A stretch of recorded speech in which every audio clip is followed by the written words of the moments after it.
Amazon Q4 Mastery. We are on day 2 and this is week 1. We have Eytan Wiener with us and he is one of the top sellers on Amazon. He has made over $250 million in sales, and he is going to talk about his company, which is Quantum Networks, and he also had a show for our Amazon sellers called Prosper Show. Eytan is one of the most successful stories when we talk about Amazon, and he's here with us to tell you how you can become as successful as him, and he's going to tell you some tips and tricks. So, hi, Eytan. Hey, thanks for having me. How are you? I'm good. So, can you tell a little bit about your journey on Amazon and how you had made over $250 million in sales? We started back in Amazon kind of accidentally. I would say 10 years ago, we were selling wireless equipment. We had some relationships with different vendors. That was 2011. Because we leveraged the products we had, but then once we hit Amazon, we started doing every single model. So for everyone out there that does like private label or arbitrage or, refurbishing, end of life, whatever model, I've done it. So, I'm happy to take questions on that. But the point is we were just kind of learning in the beginning. It was very easy to grow selling anything. So again, we started with the products we had, which were higher margin. And then we got into drop shipping and all the other models I mentioned. And we actually grew to almost 30 million in sales back in 2015. Oh, wow. So lots of growth in a very short time, which came with a lot of pain, not necessarily that much profit, which we'll talk about, because the point is to really make money, not just to sell a lot, but when you sell a lot, you learn a lot. So I'm happy to share what I've learned in the growth. So through that growth, we learned a lot about warehousing and scaling and returns management and pricing and all these different things. Some of the stuff that SellerApp does now that we did it on our own, because back in the day, there was no software that did it. There was no advertising back then. It was totally different. But fast forward, we pivoted our model to really add value to brands. So instead of just selling another product, we would only sell brands where we had an exclusive relationship. So the margin was there and the brand relationship was there. We didn't just want to be another seller selling a product. There are many people just selling another branded product or a private label product. So today the business is exclusive brands. We have about 40 or so exclusive brands where we're the only seller, and we do the advertising and the promotions, but it's a buy-sell model. It's not an agency or rev share. Well, as you mentioned, all the experience that you've had, and you know the insides and outs of Amazon selling, and that's why I wanted to ask you why you think this Q4 2020 is different from the rest of the Q4s, and what are you doing differently in this year that will help you prepare for this year? I'm looking out into the mountains here, so it's very inspiring. Which also inspires me about Q4. So this Q4 is going to be probably the biggest Q4 definitely ever yet. So every year Q4 is bigger than the next Q4 because online e-commerce penetration just grows. But as everyone knows, unfortunately, because of this terrible pandemic, the world has changed. And you've probably seen the stat that e-commerce has grown probably 10 years in 3 months, meaning the amount of people buying, the amount of time it takes to penetrate, let's say, older consumers or consumers in different places to buy online was accelerated 10 years because everyone was stuck at home, unfortunately, and they needed items.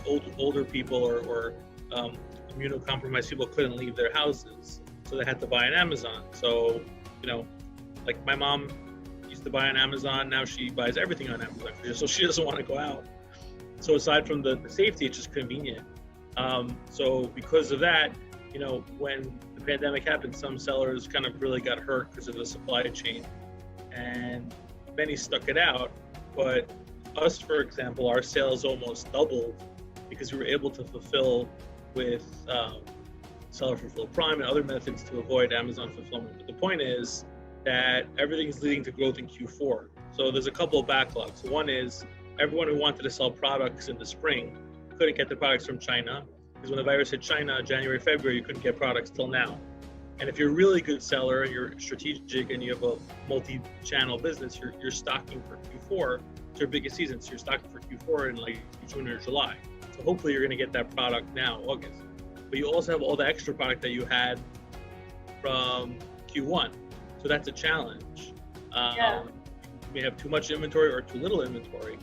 And to top it off, Amazon is restricting FBA, just like they did. So in the pandemic, they closed down FBA for a while just to catch up. Now, as you've probably read, they're trimming FBA. So you could only send, let's say, 200 of a certain ASIN. And if you have any returns or removal items, you're allowed to remove them for free. So what they're doing is they're trying to free up the warehouses as much as they can, so they could just have the top selling items there. And they have an IPI score, which is something that rates you based on your velocity of turns of inventory. You have to be under a certain amount. So you can only send a certain amount. You have to have a really good score, and it's very hard to get stuff into FBA. So usually in Q4, there's lines, and to get stuff in for holiday, you have to send it in by October or September. This year, it's probably like 10 times as saturated. So those are all the bad things, or the challenges, because it's hard to get inventory, it's hard to send inventory, it may not get there on time. But on the flip side, as we just said, the market may be 2 to 3 times bigger. So usually we would see, let's say our sales for November, December would be double a previous month. Yep. This year, I wouldn't be surprised if it's 3 or 4 times, because our current sales are higher. So Amazon traffic's higher, Amazon conversion is higher.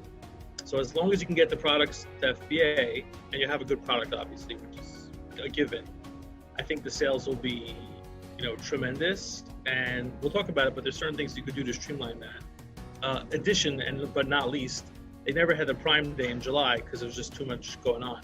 So they're doing Prime Day in October. So you have Prime Day in October, which is usually slow month because people wait for holiday sales. Prime Day in October, and then you have Black Friday, Cyber Monday into Christmas. It's going to be insane. I don't know how Amazon's going to fulfill everything. Maybe a little slow, but for sellers, now's the time to really, step up your game and prepare actually right now. If you're starting now, it's probably too late, but at least, better late than never. So I'm happy to help give you some tips on getting out there today, so you could make a lot of sales in Q4. Yeah, and I think inventory was one of the main topics that our viewers wanted us to talk to you about, because of the whole inventory situation, Amazon Q4 selling just got a little bit more exhausting and a little bit more panicky, as if it was not panicky before. This just added on to the problem. And right. We have noticed that there is a 46% growth in Amazon e-retail platform. And why do you think, and what do you think, which category will sell the most? Which categories had the most growth? And why do you think that is? Over the year, the categories on Amazon all grew, but household items and food items and things that Amazon wasn't always known for, grew tremendously. So those will still sell a lot in Q4 because people still need household stuff in Q4, and hopefully people will make parties and it'll be a little more normal to live in Q4. So those are new areas of growth that are really not holiday or seasonal items, they're everyday items. But then you have the regular, Q4 items that have changed. So obviously people like to buy electronics or, for gifts, or maybe some kind of perfumes, things like that people like to get, for their family. So even electronics, which we sell, it's so popular now because everyone has to do Zoom and remote and work from home. So if you buy someone a headset or AirPods, it's probably much more valuable now than it was then. Then it was more of luxury, and I could argue, despite what I said before, it's a necessity, right? So I can't do this podcast, hopefully so well, without some kind of microphone, whether it's this or a more sophisticated one. We actually sell these microphones, and they're flying off the shelf. So they're great gift items as well. So I think electronics will continue to be strong. I think all the household and the food will be strong, but that's not really a holiday item. And then literally every other category in Amazon. I can't think of a category that's, I can think of some that are not strong, more of the niche categories, the expert categories. But honestly, every category now is blowing up. I can't think of a category that's declining, unless I guess the market is declining. I guess less people are buying car batteries or things for their cars, less people are driving, things like that. But all the mainstay stuff is just really primed to grow. Obviously, another thing for holidays is, any gift baskets or flowers or that kind of thing. A lot of people just make all their money in Q4. That's going to be bigger this year because of all what's going on. So those are just some of my thoughts. I'm not a prophet over here, but those are the trends that I see. Yeah, and I was wondering, because of this pandemic, do you think that people are going to buy less gift item because of the unemployment rates? Or do you think this Amazon Q4 is just going to do as well as it did last year? So maybe the spend will go down as a total aggregate, like total retail brick and mortar and e-commerce. But the flip is happening. So instead of going to the store, instead of going to, 15 of these stores that declared bankruptcy this year, you're going to buy it on Amazon. So even if the total spend is less, the Amazon spend is more. So yeah, people will spend less, but they'll spend more on Amazon. So Amazon will win again, as they always do, or they've always been doing. But yeah, I think most people, not all, but most people will be a little more cost conscious or price conscious this season because of everything that's going on. But again, Amazon will still get more of the market share.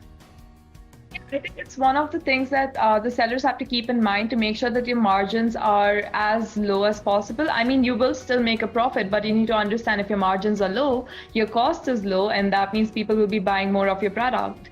And I was just wondering if you can tell us 5 quick tips that people should remember while preparing themselves for this Q4 season.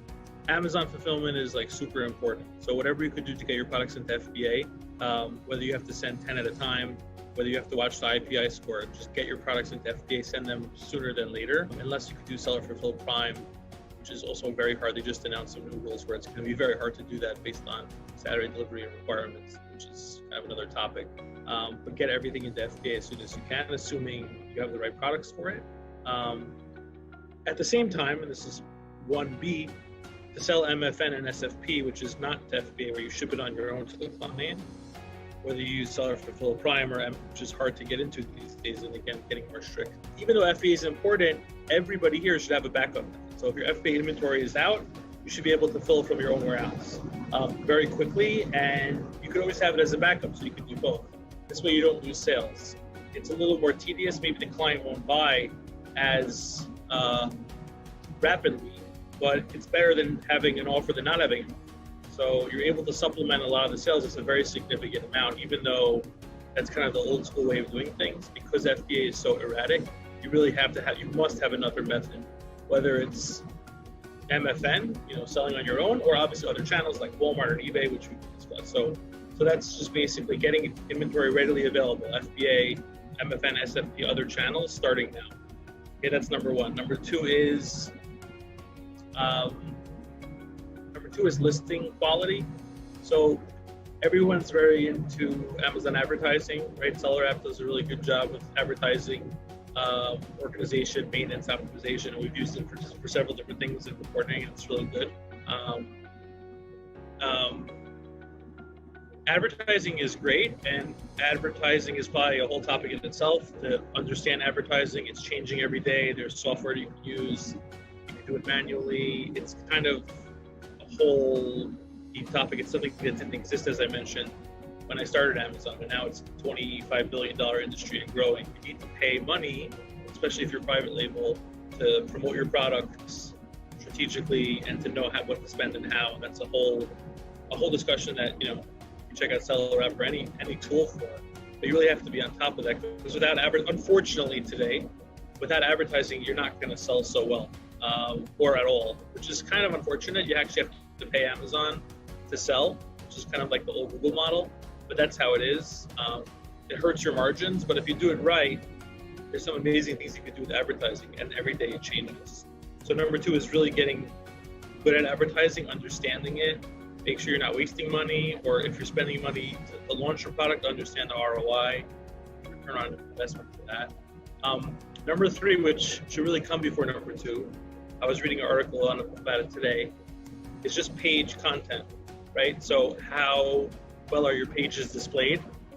How well are your pages displayed? So you could do advertising all day and you can send traffic, but if your pages are not great, if you don't have good headline images, it's very important to have a good image for mobile, because when people search on their phones, that's almost like 68% of Amazon sales, people buying from their phone, believe it or not.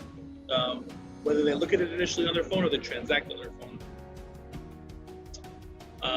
you want it to look amazing. So you have to really have nice images, annotated images. You can add video for every product now for free.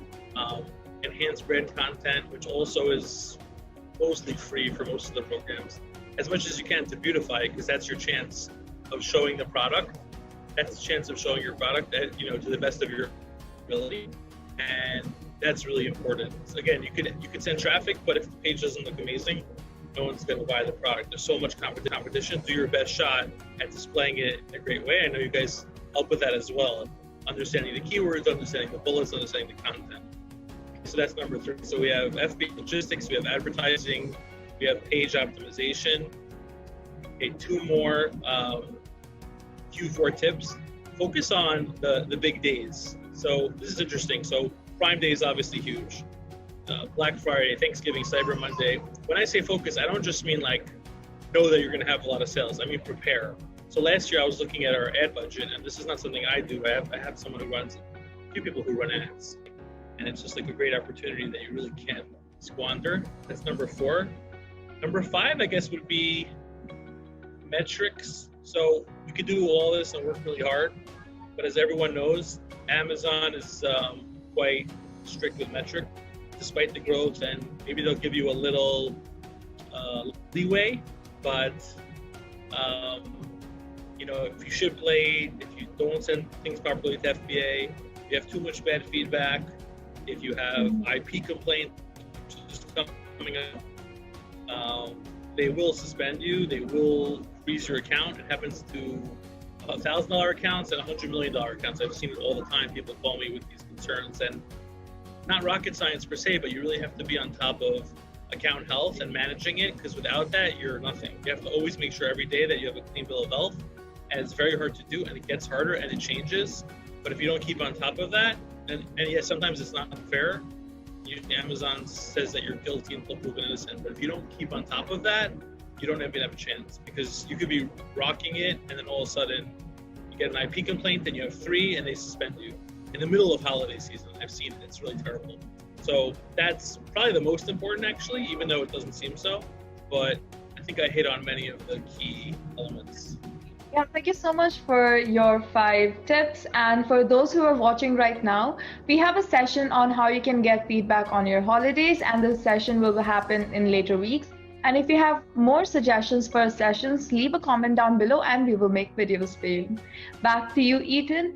I just wanted to know why innovation is already so hard when it comes to selling on Amazon, and few product categories are already so saturated. So how do you come with innovative ideas?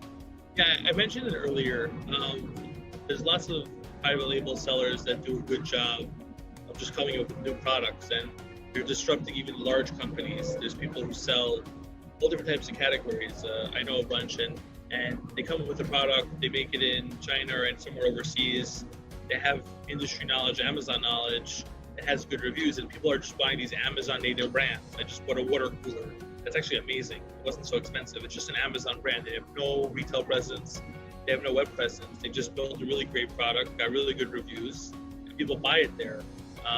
So it's kind of amazing what you can do just launching a product on Amazon. On the flip side, what I like is, everyone says, we can't sell on Amazon because everything's taken, right? So obviously I would tell you, you don't necessarily want to make a power bank or something that's so oversaturated, or a cable. So we actually started by selling niche products that were really in demand, didn't have good marketing, but if you present them and promote them, they'll sell, because people need lots of different things, not just, iPhones and popular items. So I still think there's a whole wave of opportunity, and I've said this for the last year or two, of like niche products, let's say plumbing supplies, or some kind of unique car supplies, or boat supplies, or something that's more complicated. Imagine taking a catalog of plumbing supplies and putting it online, right? There's thousands and millions of little parts and products. But a lot of times, like, let's say some of your plumber says, hey, you need to buy this. You need to go to Home Depot and buy that, right? What if you actually took the time and you cataloged all those items and you put them online? That's ripe opportunity. There's not really that many people that do it well. And there's not that many people that do it well, and because it takes a lot of time. That's something that's more painstaking, but it's like a totally open new territory. So you could start by listing more niche products. And then when you see ones that do well, you can actually start making them on your own, because you can kind of make anything overseas. So those are like some niche products that I like to promote. Obviously, you can use SellerApp and tools to find things that are hot, which people are searching for in categories. But I feel like that's good, and you could do a better job. But everyone has the same game or uses the same tools sometimes. Some are better than others. Like, oh, it's really trending. People are buying, obviously PPE and masks now. Obviously, you're not going to make that. That's already done. Yeah. So I like to look at things that just haven't been done well online. But at the same time, yeah, if you use keywords and you see what's hot and you're good at manufacturing and sourcing, which a lot of you are, there's no reason you can't make a better product or superior product, or maybe even a lower price point product, and you don't necessarily have to reinvent the wheel. So those are some of my thoughts on like new markets. I've always noticed that people who make products or are selling products which make sellers or consumers' life a little bit more easier usually sell more. So like if you're trying to make people's life convenient, your products are definitely going to sell. Like think of products that people have a need for, but they don't already know that they need it. And that could make their life so convenient, because honestly, some of the humans are just lazy, people like me. So if you make like a stick for me that can switch on and off lights without me getting up from my bed, I will buy it. You just have to market it properly. Go to market in the beginning of the Google SEO, YouTube, Amazon days. So we actually took the products and we marketed them with our best practice. And we sold a lot of them out. Now some of those are more competitive, but yeah, the idea was these are products that everyone wants. So if you find some really cool, like you said, a smart switch for your house, which I got as well. It's so great. It's Wi-Fi, saves energy. Yeah. You just have to create it. Those are actually becoming saturated now, but when they came out, yeah, that's a great idea. So anything that you could think of, or maybe that you've seen, or you've seen someone do, but just not as well, people will buy that stuff. It's a challenge to market some of the more popular stuff. But yeah, if you come up with a new idea, like, yeah, that's gold. That's how people make a lot of money on Amazon. The challenge is keeping up with it, because people copy you, and there's knockoffs, and there's counterfeit, and then you have to kind of keep on building a brand. So it's not just one product, it's a line of products under the same brand. So I have a quote from you here, and it says, growth is important, but profit is more important. And I was wondering, yeah, you quoted it in the last podcast. And I just wanted to know, in terms of scaling up, you have launch, growth, and maturity. So what, according to you, when a business scales, what according to you changes in terms of growth, launch, and maturity? Yeah, so obviously, as I mentioned, maybe from my story, so, growing is kind of painful, right? All these people who sell courses and say, hey, just, do this and you'll sell a lot on Amazon, you'll make $1 million. It's not true. There's no shortcuts. I always say this. It takes a lot of work, a lot of failure, just to grow and learn. So we learned for a few years. Maybe we sold a lot, maybe we made some money, but you could only really grow by trying and failing. So the growth is the hardest part, but then eventually you start figuring things out. Some things work, some things don't work. Mm-hmm. And I mean, launch is kind of maybe before that, but as you grow, let's say in the private label world, you're trying to launch new products. That's key. So when you kind of have a model down, just launching is really important. The right ad spend, the right promotions, the right branding. If you already have a brand, it's kind of easier. But launching is actually a whole topic within itself. And then what was the last one? Maturity. Yeah, maturity is actually maybe the most important. So like looking back at what you've done and what you sold, like what's the whole point? Like we said, is it about profit? Is it about sales? Sometimes you want to just go for large sales and revenue. And as you said, maybe the margins are lower now because the competition is higher. But maturing your business, which I'd like to say that we did or tried to do, and really making sure it's valuable. It's not just about the sales, it's about what are you offering? Are you offering value to brands? We're trying to offer value to brands so that we last longer, relevant. If we're just another seller, we're not more important than anyone else, we're just another seller that can leave, that can come and go. But if we're exclusive for the brand and we're handling their logistics and their returns and their process, we add a lot of maturity and uniqueness to them, and we're more relevant and we'll stay relevant. We created a line of private label products. We bundle them with brands. We offer something different than everybody else, and that's really important as far as maturity for us, and that led to more value for our business, eventually to even sell our business because of that, and to differentiate from others.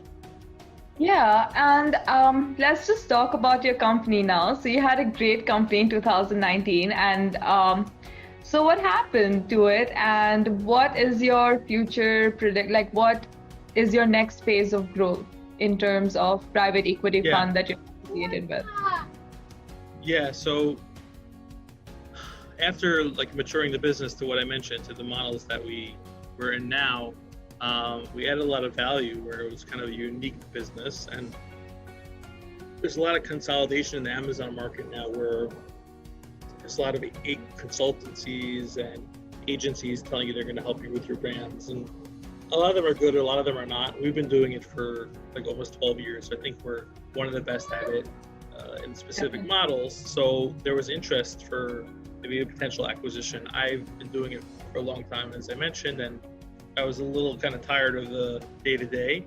And one of the ways to really make money in this space or in life is to sell a company, because potentially you get a multiple of earnings or EBITDA, which is significant. So whether you're a private label brand or a company like ours, you can get a multiple of profit if you sell.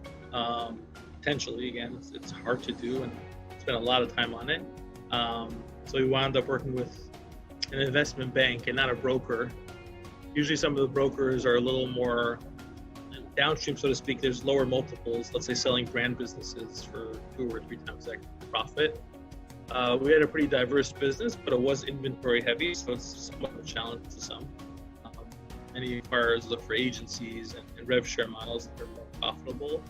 But for the right acquirer, in our case, that had a retail business and was looking to get into e-commerce, this is a very good acquisition. So we helped them get more into e-commerce, more into Amazon, even though they were already in it. And we helped them learn more about e-commerce fulfillment and actually get into the tech space. They were more into the food and consumer product space. So yeah, so we wound up the company after a lot of work and diligence, actually at the beginning of this year. So there's a bit of a transition. So I'm still working to oversee, the day-to-day as best as I can. But, with their help, it took a little while. We were actually able to grow and leverage lots of their resources and other companies. And that's really the point of a strategic acquisition, where you could leverage the parent company's cash flow and resources and other companies to grow. So we've actually grown the business. We've almost doubled the business, actually. A lot of it was because of COVID and the pivots we made. A lot of it was because of the resources of the mother company. But so far, it's been pretty successful, and just chugging along right now. That's amazing. Congratulations. That is really great. Yeah. So now that we're coming to the end of the session, I have 2 quick questions for you. What's your Amazon's favorite selling category? What's my favorite category? Mm-hmm. Our biggest category is like musical instruments, audio, video. I like a lot of the video products and the streaming products. We were actually very big into streaming products before Zoom was a thing. Maybe 10 years ago, we had some exclusive products from Japan that were streaming devices. So I really like that concept. Now it's like all over the place. I knew it was coming. I didn't know it was coming so fast. So I like that category. As far as I think it's cool. I understand the technology. But as I said, every category is pretty amazing, and just the amount of products you could buy is staggering. All right, quick question number 2. Private label or retail arbitrage?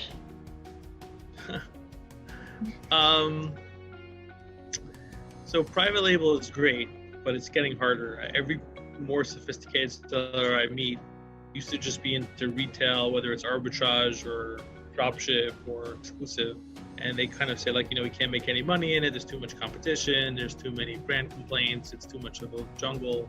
Let's do private label. So if you could do private label based on some of the methods I said before, and you're unique and you're persistent and you have good quality and you visit your factories and you build good pages, you make a lot of money. But I feel like everyone and their brother is doing private labels. So I feel like it's very competitive. again, it's fine because there's so many areas. I mentioned some niche areas to go into private label. There's no end, as you said, to what you can make private label, things that you need, etc.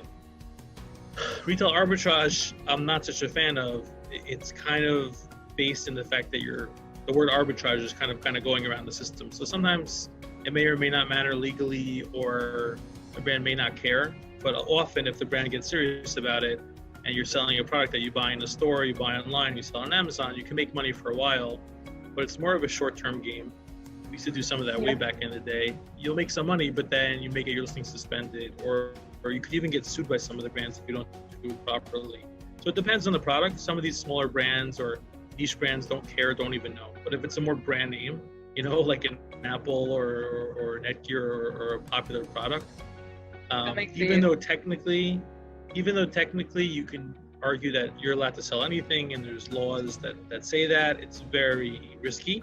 And I don't think it's sustainable. So to do it to a certain run rate, it makes sense, perhaps. It's just not a long-term business, in my opinion. And every day you're kind of changing products, you're changing, strategies. So it's okay if you're really good at it. Long-term, I don't really believe in it or think it's smart. But, a lot of people make a lot of money doing it. I know people make a tremendous amount of money doing it. And they're okay living that game, or one day they have a lot of sales and the product's blocked. Maybe they'll get sued or who knows what, but they kind of play that game. A lot of people do. I just think it's too risky for me. I don't think it's wise, but to a certain extent, I should say, in certain categories, it's fine. It just really depends on what you're doing. And you should understand the laws of what you're doing and the capacity of what you're doing, because you don't want to get IP complaints and legal letters. It could become actually more of a risk than a reward. Yeah, and thank you so much for your tips and tricks. I'm sure that people who are listening right now have learned so much. And if you think that this is too much for you, don't worry. We have an incentive coming for you soon. And to find out more, you can make sure that you subscribe to our channel, and you will soon find out what that incentive is. Thank you so much, Eytan. And I have personally learned so much from you. And I'm sure the viewers viewing out there have too. Sure, so thanks for having me. Yeah. Sorry, the lighting outdoors here is not great. We've been getting a little suntan though. Thanks for having me. I really like working with you guys. I know it was a little hard to organize at the end of the summer here. But if anyone has any questions, they can reach out to me. My email is Eytan, EYTAN @quantumnetworks.com. You can find me on LinkedIn, where I'm pretty active. Eytan Wiener, my name. Feel free to reach out with questions. Literally any question. There's no question that's a stupid question. I'm happy to help about software, about anything I spoke about SellerApp, whatever you guys would like to learn. I'm happy to discuss or help. I enjoy helping sellers and speaking with people and meeting people. So don't be shy. And thanks for listening. And thank you, SellerApp, for hosting me, and have a wonderful rest of the summer and holiday season. It's going to be a big one, so start preparing now, and I'll speak to you soon. Well, thank you so much, Eytan. That was so sweet. And if you like the video, make sure to turn that like button blue, and make sure to subscribe to join our big seller family, and you will enjoy the content we will put out, and will definitely help you sell on Amazon as well. Check out the tools that SellerApp provides. Some of them are free. I will link them down below, and you can sign up with us for a free trial, and let's get your Amazon journey started. And if you're already selling on Amazon, let's skyrocket your sales right now. Thank you so much, Eytan, and I will see you on day 3, which is tomorrow, and I cannot wait for tomorrow's session. Bye-bye.